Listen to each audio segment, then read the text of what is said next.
ముందుగా మన ఇండియాలో ఉన్న ప్రజలందరికీ 80వ స్వతంత్ర దినోత్సవ శుభాకాంక్షలు. అదేవిధంగా అనునిత్యం మన ఆంధ్రప్రదేశ్లో, ముఖ్యంగా ఆంధ్రప్రదేశ్లో ఉన్న మన ఆంధ్ర ప్రజలందరికీ 80వ స్వతంత్ర సమయ దినోత్సవం శుభాకాంక్షలు.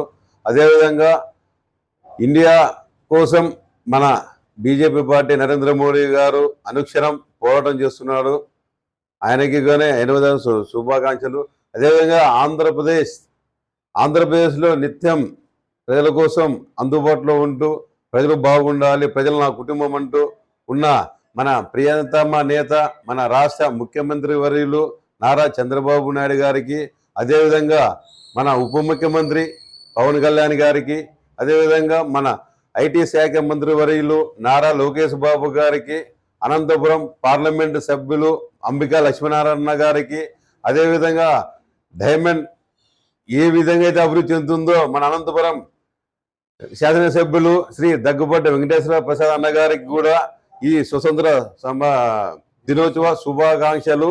అదేవిధంగా మన ఉమ్మడి జిల్లాలో ఉన్న 14 మంది ఎమ్మెల్యేలకి, మంత్రులకి స్వతంత్ర దినోత్సవ శుభాకాంక్షలు. అదేవిధంగా మన తెలుగుదేశం పార్టీలో ఉన్న వీర మహిళలకు, మహిళా సోదరులకు, లీడర్లకు, చైర్మన్లకు, డైరెక్టర్లకు, యూనిట్కు, కస్టర్లకు, కార్యకర్తలకు ప్రతి ఒక్కరికి పేరు పేరున్న స్వతంత్ర దిన శుభాకాంక్షలు తెలియజేస్తున్నాము. అదేవిధంగా మనకు స్వతంత్రం వచ్చి 80 ఏళ్ళు అవుతోంది. 2042కి మనకి ఇండియా అంటే ఒక మారుమూగాల, ఇండియాలో ఆంధ్రప్రదేశ్ అంటే ఒక మారుమూలగాల ఇండస్ట్రీ అయితే మన బీదవాడు లేని ప్రదేశంగా ఉండాలన్న లక్ష్యంతో మన నారా చంద్రబాబు నాయుడు కృషి చేస్తున్నారు.